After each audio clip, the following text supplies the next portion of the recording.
Me friends and ఫ్యామిలీతో సరదాగా బయటకు వెళ్ళటానికి కారు లేదా అయితే వెంటనే ఈ నెంబర్కి కాల్ చేయండి. నమస్తే, వెల్కమ్ టు సుమన్ టీవీ. నేను విష్ణు. ప్రస్తుతం మనతో పాటు పైసల ముచ్చట్లు మనీ మంత్రదండం పుస్తక రచయిత, certified financial planner Ram Prasad గారు ఉన్నారు. వారితో మాట్లాడదాం. సార్, రామ్ ప్రసాద్ గారు నమస్తే. సార్ నమస్తే విష్ణు గారు. సార్, ఇప్పుడు బుక్ చదివిన వాళ్ళు అంటే వాళ్ళు నేర్చుకున్న కొత్త విషయాల గురించి మీతో ఏమైనా షేర్ చేసుకున్నారా సార్? మేము ఇప్పటిదాకా ఈ విషయాలు చాలా వెనకబడ్డాము, తర్వాత ఇప్పుడు రియలైజ్ అవుతున్నాం అని. సో అంటే ఫైనాన్షియల్ గా వాళ్ళు తెలుసుకున్న కొత్త విషయాలు మీతో షేర్ చాలా చెప్పారు సార్. నిజానికి ఒక విషయం ఏంటంటే, మనం ఫైనాన్షియల్ ప్లానింగ్ చేసినప్పుడు కూడా అన్ని టాపిక్స్ కవర్ చేయలేకపోతున్నాం. 3 hours మాట్లాడితే కూడా అన్ని టాపిక్స్ కవర్ చేయలేము. ఈ బుక్ ఇవ్వటం వల్ల నేను ఫైనాన్షియల్ ప్లానింగ్ వచ్చిన వాళ్ళకి నేను ఇవ్వటం కానీ, మన దగ్గర ఆల్రెడీ ప్లానింగ్ అయిపోయి కొనుక్కున్న వాళ్ళు కానీ, ఇప్పుడు అన్ని టాపిక్స్ దాంట్లో కవర్ అవుతున్నాయి కదా. ఇప్పుడు షూరిటీ టాపిక్ ఎందుకు వస్తుంది ఫైనాన్షియల్ ప్లానింగ్ లో? షూరిటీ ఇవ్వద్దని టాపిక్ రాదు. నేను బుక్ లో షూరిటీ గురించి రాయగలిగాను. ఇప్పుడు ఇంతవరకు చిట్స్ కట్టిన వ్యక్తితో చిట్స్ గురించి డిస్కస్ చేయం, కానీ అక్కడ చిట్స్ గురించి రాసాం కదా. ఇప్పుడు ఇంకా కిడ్స్ లేని అతనికి కిడ్స్ ప్లానింగ్ గురించి మాట్లాడడం, కిడ్స్ ఎడ్యుకేషన్ గురించి. ఆడ కిడ్స్ ప్లానింగ్ గురించి చదువుతాడు కదా. సో కాబట్టి అన్ని టాపిక్స్ డిస్కస్ చేయాలంటే ఒక రోజు పడుతుంది. ఒక బుక్ ఒక వ్యక్తి చదవడానికి కూడా 1 day పడుతుంది. 10-12 hours పట్టవచ్చు ఆ బుక్ చదవడానికి. సో దానివల్ల నా లైఫ్ కూడా ఈజీ అయిపోయింది. ఓకే, అవునులే. ఇప్పుడు కొందరు బుక్ చదివి వస్తున్నారు ఫైనాన్షియల్ ప్లానింగ్. బుక్ అవైలబుల్ ఉంది కదా, ఏ అమెజాన్లోనో లేకపోతే మా ఆఫీస్కి వాట్సాప్ నెంబర్కి పింగ్ చేసి బుక్ తీసుకుని చదివి వస్తున్నారు. ఇప్పుడు చాలా కంఫర్టబుల్ పెరిగిపోయింది, చాలా కంఫర్ట్ పెరిగిపోయింది. ప్లానింగ్ కాస్త ఈజీ అయిపోతుంది బుక్ చదివి వస్తే. నిజానికి నాకు బాగా హెల్ప్ అయింది అది. సో స్ట్రెస్ స్ట్రెయిన్ తగ్గిపోతుంది. మన టాపిక్ చదివాను సార్, అవును సార్ మీరు చెప్పిందంటే ఈజీ కదా, లేదంటే అది అంత ఎడ్యుకేట్ చేయడం కష్టమైపోతుంది. Right right. సో అయితే అంటే ఇప్పటి వరకు వెల్త్ మేనేజ్మెంట్ జోలికి వెళ్ళని వాళ్ళకి, సరే 2025 నుంచి అయినా కొంత మనీ మేనేజ్మెంట్, వెల్త్ మేనేజ్మెంట్లో అడుగు పెడదాము, ఆ వైపుగా వెళ్దాం అనుకున్న వాళ్ళకి తక్షణమే మీరు ఇచ్చే సలహాలు, సూచనలు ఏంటి? ఇక్కడి నుంచి ప్రాపర్గా ప్లాన్ చేసుకుందాము, ఈ 2025 నుంచి అయినా కొన్ని కొత్త ఫైనాన్షియల్ రెజల్యూషన్స్ మనం ఇంప్లిమెంట్ చేద్దాం అనుకునే వాళ్ళకి రామ్ ప్రసాద్ గారు ఏం చెప్తారు? మీ ఇన్వెస్ట్మెంట్స్ని కాంప్లికేట్ చేయకండి, సింప్లిఫై చేయండి. ఎంత సింపుల్గా ఉంటే ఇన్వెస్ట్మెంట్ అంత మంచి రిటర్న్ వస్తుంది, అంత కంఫర్ట్ ఉంటుంది. ఓకే, సో సింప్లిఫైయింగ్ అంటే ఇప్పుడు people talk about asset allocation. గోల్డ్కి ఎంత వెయిటేజ్ ఇవ్వాలి, ఓకే, డెట్లో ఎంత పెట్టాలి, ఈక్విటీ ఎంత పెట్టాలి, ఇవన్నీ చెప్తారు కదా. అన్నీ అక్కర్లా. ఒక asset allocation fund, multi asset allocation fund, dynamic asset allocation ఫండ్లో పెట్టుకుంటే ఇవన్నీ ఫండ్ మేనేజర్ చేస్తాడు. మీకు ఈరోజు మల్టీ అసెట్స్ ఫండ్ చూస్తే ఆల్మోస్ట్ 50% ఈక్విటీ ఉంటే 14-15% డెట్లో ఉంది, కమాడిటీస్లో 13-14 ఉంది, క్యాష్ ఈక్విలెంట్లో ఒక 20% అట్లా కైండ్ ఆఫ్ ఉంది. అంటే డెట్ మీకు అసెట్ అలొకేషన్ మీరు ఫండ్ మేనేజర్కే స్కోప్ ఇస్తున్నారు కదా. Fund manager will do asset allocation for you కదా. అలా asset allocation funds and equity ఇన్వెస్ట్మెంట్ని through mutual fund is very easy. ఒక ఎక్స్పర్ట్ మేనేజ్ చేస్తాడు కదా, త్రూ మ్యూచువల్ ఫండ్స్ పెట్టుకోండి. ఒక విషయం అర్థం చేసుకోండి, ఇప్పుడు ఈక్విటీలో రిస్క్ ఉంది, ఈక్విటీలో రిస్క్ ఉంది, ఈక్విటీలో రిస్క్ ఉంది. ఎప్పుడు షార్ట్ టర్మ్లో. లాంగ్ టర్మ్లో ఈక్విటీలో రిస్క్ లేదు. మీరు ఒక నిర్ణయం తీసుకునే ముందు మీకున్న అన్ని అసెట్స్ కంపేర్ చేసి చూసుకోండి. ఇప్పుడు రియల్ ఎస్టేట్ గొప్పదా, గోల్డ్ గొప్పదా, మ్యూచువల్ ఫండ్ గొప్పదా? ఇదే కదా ఇంతకుముందు కూడా చేసాం. ఇప్పుడు సెన్సెక్స్ 1979లో స్టార్ట్ అయింది. ఎన్ని పాయింట్స్ స్టార్ట్ అయింది సెన్సెక్స్? 100 పాయింట్స్. ఈ రోజు ఎన్ని పాయింట్స్ ఉంది సెన్సెక్స్? ఆల్మోస్ట్ 80,000 వచ్చేసాం. 100 పాయింట్ల నుంచి 80,000 అంటే ఎన్ని రెట్లు పెరిగింది సార్? 800 రెట్లు పెరిగింది కదా. క్లియర్ కదా. సెన్సెక్స్ మాట్లాడుతున్నాం, ఇంకా యాక్టివ్ ఫండ్స్ ఏం మాట్లాడలే. ఓకే, 1979లో 10 గ్రామ్ గోల్డ్ ఎంత ఉంది? 940 రూపీస్ ఉంది. 10 గ్రామ్ గోల్డ్ 940 రూపీస్ 1979లో. ఇప్పుడు ఎంత ఉంది? అది కూడా 80,000 ఉంది. సెన్సెక్స్ ఎంత ఉందో గోల్డ్ కూడా అంతే ఉంది. ఎన్ని రెట్లు పెరిగిందమ్మా అంటే 80 రెట్లు పెరిగింది, 90 రెట్లు పెరిగింది, 80 రెట్లు పెరిగింది. ఇది 800 రెట్లు పెరిగింది. మరి ఏది ఎక్కువ పెరిగింది? 800 రెట్లు ఎక్కువ, 80 రెట్లు ఎక్కువ? 800 ఆబ్వియస్గా. సో దట్ ఈజ్ ది అంటే అంత ఎక్కువ రిటర్న్ వచ్చే అవకాశం ఉంది, but over a long run, not in small run. Similarly మీరు 1979లో కొన్న ల్యాండ్ ఎవరిదన్నా తీసుకోండి, ఒట్టి మాటలు చెప్పొద్దు, కోట్లు అయిపోయిందని చెప్పొద్దు. అప్పుడు ఎంత కొన్నాడు, ఇప్పుడు 800 రెట్లు పెరిగిందా? అది రైట్ వే ఆఫ్ కంపారిజన్. మనం కంపారిజన్ ఏం చేస్తున్నాం అంటే అన్నీ ఉండాలి అని చెప్పేసి మ్యూచువల్ ఫండ్లో 10,000 20,000 పడేసి 10 లక్షలు పెట్టి స్థలాలు పొలాలు ఇల్లు కోట్లు కొంటే కావదు.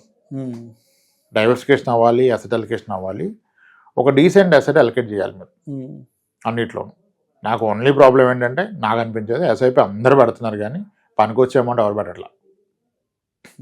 పనికొచ్చే అమౌంట్ పెట్టండి. మీ టోటల్ ఆస్తులు కనుక ఒక 4 కోట్లు ఉంటే దాంట్లో దాన్నే మీరు ఇంకే తగ్గించలేరు కానీ కొత్తగా దాంట్లో ఒక 20% వరకు మ్యూచువల్ ఫండ్ తీసుకెళ్లే ప్రయత్నం చేయండి. ఇప్పుడు 1 కోటి రూపాయలు మ్యూచువల్ ఫండ్లో పెడితే 4 కోట్ల ఉన్న వ్యక్తికి 25% అవుద్ది. కానీ 4 కోట్లు ఆల్రెడీ మీరు పెట్టుకొని కొత్తగా 1 కోటి రూపాయలు పెట్టాలంటే ఈ 1 కోటి రూపాయలు చేసినప్పుడు అది 5 కోట్లు అవుద్దిగా. ఇక ఇప్పటి నుంచి ప్రతి రూపాయి పెట్టినా ఇది 1 కోటి అవుద్ది, అది 4 కోట్లు అవుద్ది. అప్పుడు ఓవరాల్ మీ నెట్వర్త్ 5 కోట్లు అవుద్ది, మ్యూచువల్ ఫండ్ 20% ఉంటుంది. Then you will get to know the power of it. 10,000 20,000 పెడితే పవర్ తెలవదు. మీరు దీన్ని ఒక డీసెంట్ అమౌంట్ తీసుకెళ్ళినప్పుడు will understand the power of it. ఆ కాన్ఫిడెన్స్ ఏంటి? 1 కోటి రూపాయలు మ్యూచువల్ ఫండ్లో ఉంటే మీ 1000 కింద 1 కోటి రూపాయలు ఉంది, 2 కోట్ల స్థలం ఉంటే 1000 కింద ఏమీ లేదు కదా. అప్పుడు అర్థమవుతుంది. సో డీసెంట్ అసెట్ అలొకేషన్లో భాగంగా మ్యూచువల్ ఫండ్కి మీరు చేసినప్పుడు ఇక్కడ నుంచి సంపాదిస్తున్న డబ్బులు ఎంత పడతా కాదు, మీకున్న మొత్తం ఆస్తులు ఎంత పెట్టారో ఆలోచించుకోండి. అలాగే ఎవరైనా ఇంతకుముందు మ్యూచువల్ ఫండ్స్ రిడీమ్ చేసి ఉంటాయి, ఒక 3 ఏళ్ల క్రితం 4 ఏళ్ల క్రితం ఎప్పుడు న్యూస్ విని కరోనాలో చేస్తుంటే ఒక పని చేయండి. ఆ రోజు రిడీమ్ చేసినప్పుడు ఎంత ఉంది అనేవి ఈ రోజు ఎంత ఉంది మీకు అర్థమవుతుంది కదా. అందుకే నేను చెప్తాను మ్యూచువల్ ఫండ్ డిస్ట్రిబ్యూటర్స్కి, ఎవరైనా మ్యూచువల్ ఫండ్స్ మేనేజ్ చేస్తే ఎవరైనా కస్టమర్ కనుక నాకు అర్జెంట్ అవసరం ఉంది నా డబ్బులు తీసేయమంటే అతని ఫండ్లో ఉన్న డబ్బుల్ని మొత్తం తీయకండి, ఒక 1000 రూపాయలు ఉంచండి. సార్ నా కోసం 1000 రూపాయలు ఉంచండి, మిగిలిన తీసేయండి చెప్పండి. కానీ 1000 రూపాయలు మీరే ఇవ్వండి, 1000 రూపాయలు అక్కడ ఉంచండి. ఒక 4 years తర్వాత ఫోన్ చేయండి, సార్ మీరు తీసి అక్కడ బెటర్ కదా, అంతే ఇది ఎంత అడగండి, విషయం తెలిసిపోద్ది. నేను చాలామందికి ఆ ప్రాక్టీస్ చేశాను, ఇప్పుడు అర్థమైపోతుంది పవర్. సో ఒక వ్యక్తి 2021లో ఇల్లు కొంటున్నారు, లోన్ వస్తుంది, ఆయన లోన్ పెట్టండి, నాకు ఇష్టం లేదు లోన్ అన్నాడు. నేను ఎందుకు సార్ లోన్ పెట్టుకున్నా అంటే వెళ్ళా, మొత్తం రెడీ చేయమన్నారు. ఆయనకున్న 5 స్కీములు, 5 స్కీముల్లో 1000 ఉంచి రిమైనింగ్ కొట్టా. ఇప్పుడు ఆయన కొన్నది ఇక్కడ కాదు, ఎక్కడో టౌన్లో కొన్నారు. ఆయన కొన్నది ప్రాపర్టీ 30 లక్షలకి, ఈరోజు మా అంటే 38 లక్షలు అయింది అది. కానీ ఆయన తీసిన ప్రతిదీ డబుల్ అయిపోయింది, డబుల్ కన్నా ఎక్కువైపోయింది. ఇప్పుడు ఆ 1000 ఉంది కదా, ఉన్న 5,000 చూస్తే 12,500 ఉంది. ఇప్పుడు అర్థమైంది కదా విషయం. ఇప్పుడు తలదించుకుంటాడు ఆయన. ఆ రోజు చెప్తే విన్నారా? సో ఇట్లా ప్రతి సింప్లిఫై చేయాలి, కాన్సెప్ట్ని కాంప్లికేట్ చేయకూడదు. మీరు చూసే విధానం, క్యాలిక్యులేట్ చేసే విధానం మారాలి.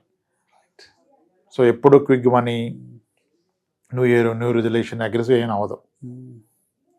రైట్. అలాగే ఇన్సూరెన్స్ గురించి ఏదన్నా ఒక 2 నిమిషాలు పొరపాటున మాట్లాడుకుందామా? ఎందుకంటే మనం ఇన్సూరెన్స్ గురించి మాట్లాడితే నచ్చదు కాబట్టి. సరే, 2025 కొత్త సంవత్సరంలో ఇన్సూరెన్స్కి సంబంధించి ఏదైనా కొంత స్పేస్ ఇవ్వాలి, ఇన్సూరెన్స్ని కూడా తీసుకొచ్చి ఇక్కడ పెట్టాలి అనుకుంటే, టర్మ్కి సంబంధించి, మెడికల్ ఇన్సూరెన్స్కి సంబంధించి మరి మీరు ఏదైనా సలహాలు, సూచనలు? ఎవరు నచ్చపోయినా మాట్లాడదాం, మనం నచ్చపోయినా మాట్లాడదాం, మంచి విషయం కాబట్టి మాట్లాడదాం, ఇన్సాలని మాట్లాడదాం. హెల్త్ ఇన్సూరెన్స్ అందరూ అనుకున్నారు ఈరోజు కొంత తీసుకుంటే ఫ్యూచర్లో పెంచుకోవచ్చు అని. ఎస్, నిజానికి అన్నీ సజావుగా సాగితే పెంచుకోవచ్చు, కానీ ఏదైనా గాడి తప్పితే పెంచుకోలేరు. అదేంటి, ఎందుకు పెంచుకోలేరు? డబ్బులు కడితే పెంచుతారు కదంటే, డబ్బులు కడితే హెల్త్ ఇన్సూరెన్స్ మీ కవరేజ్ పెంచరు. మీరు అప్పటి వరకు హెల్దీగా ఉంచితే పెంచుతారు. ఈ లోపు ఏదైనా ప్రాబ్లం వస్తే వాళ్ళు పెంచరు. ఇంకోటి, కొంతమంది ఎక్స్పర్ట్స్ కూడా చెప్తున్నారు ఎర్లీగా తీసుకుంటే హెల్త్ ఇన్సూరెన్స్ ప్రీమియం తక్కువ ఉంటుంది, మీ ఏజ్ పెరిగితే ప్రీమియం పెరుగుద్ది అని. తప్పది. ఎప్పుడు తీసుకున్నా అదే ప్రీమియం ఉంటుంది. అంటే ఆ రోజు ఉన్న ఏజ్ ప్రకారమే. ఇప్పుడు 30 ఏళ్ళ వయసు అతను పాలసీ తీసుకొని 45 ఏళ్ళు వస్తే ప్రీమియం ఎంత పెరుగుద్దో, 45 ఏళ్ళు అతను డైరెక్ట్గా పాలసీ తీసుకుంటే కూడా అదే ప్రీమియం ఉంటుంది. ప్రీమియం ఏమి వయసును పట్టి పెరుగుతుంది, కానీ మీరు ఎక్కువ రోజులు ఉంటే ప్రీమియం ఏం తగ్గదు. కానీ ఇక్కడ పాయింట్ ఏంటంటే, మరి అలా అయితే అప్పుడే తీసుకోవచ్చు కదా, ఇప్పుడు హెల్దీగా ఉన్నాం కదా అంటే, హెల్దీగా ఉన్నప్పుడే పాలసీ వస్తుంది. అది హెల్దీగా ఉన్నప్పుడే అడగాలి, ఇస్తారు కూడా. మేము హెల్దీగా ఉన్నాం, మా వయసు తక్కువ అంటాడు. జబ్బుకు వయసులో అయినప్పుడు నీ హెల్త్ పాలసీ తీసుకోవడానికి వయసు ఎక్కడ ఉంది? లేదు కదా. నువ్వు హెల్దీగా ఉంటే ఇప్పుడే తీసుకో. కంపెనీ పాలసీ ఉందన్న భ్రమలో బ్రతకొద్దు. కంపెనీ ఏం నీది కాదు, మీ మామగారి కంపెనీ కాదు కంపెనీ. ఆడిచ్చిన 5-6 లక్షలు ఎవడు ముక్కు సర్జరీ కూడా సరిపోదు. మన బెంగళూరులో ఒక ముక్కు సర్జరీ చేపించిన 4 లక్షలు అయింది. ముక్కు సర్జరీ ఏదో ఫ్యాట్ ఏదో ఫామ్ అయిందని తీస్తే కూడా 4 లక్షలు అయిపోయింది.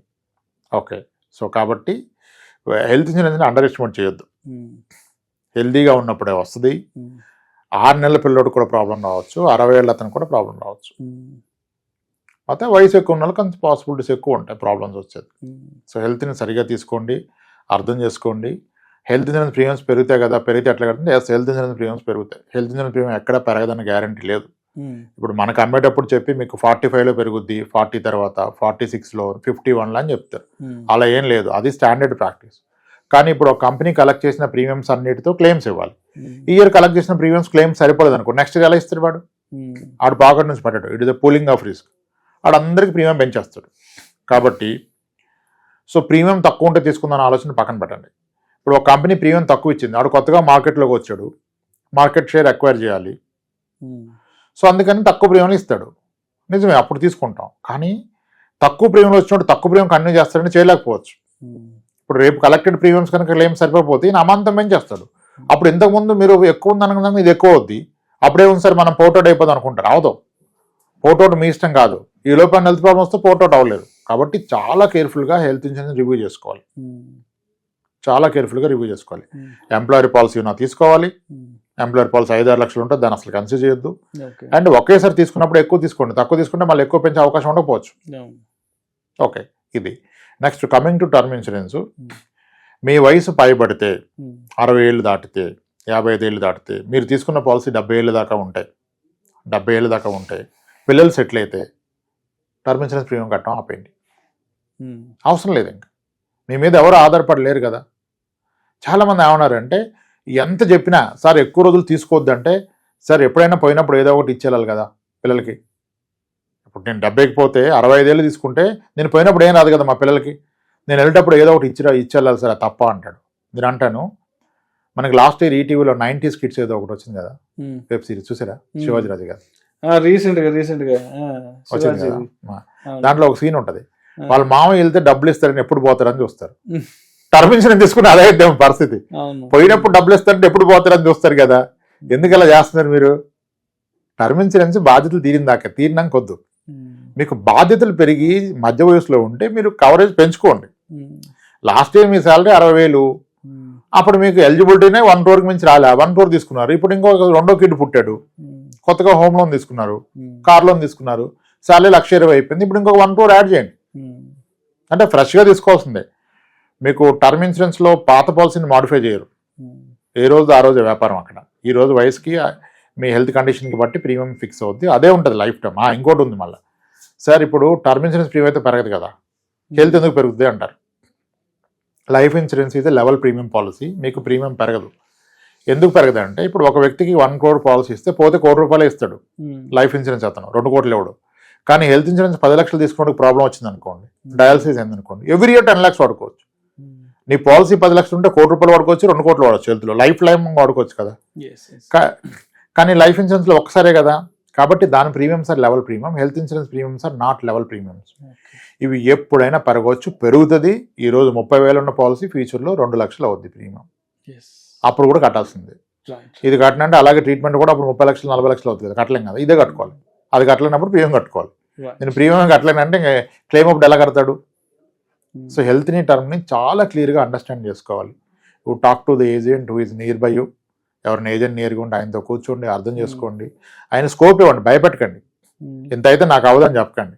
ముందు ఏజెంట్తో కూర్చున్నప్పుడు సార్ ఎంత తీసుకుంటే మంచిది, సాధ్యమంత ఎక్కువ ఉండి ఎంత తీసుకోవాలి సార్, ఎలా సార్ అని ఆయన అడగండి సొల్యూషన్.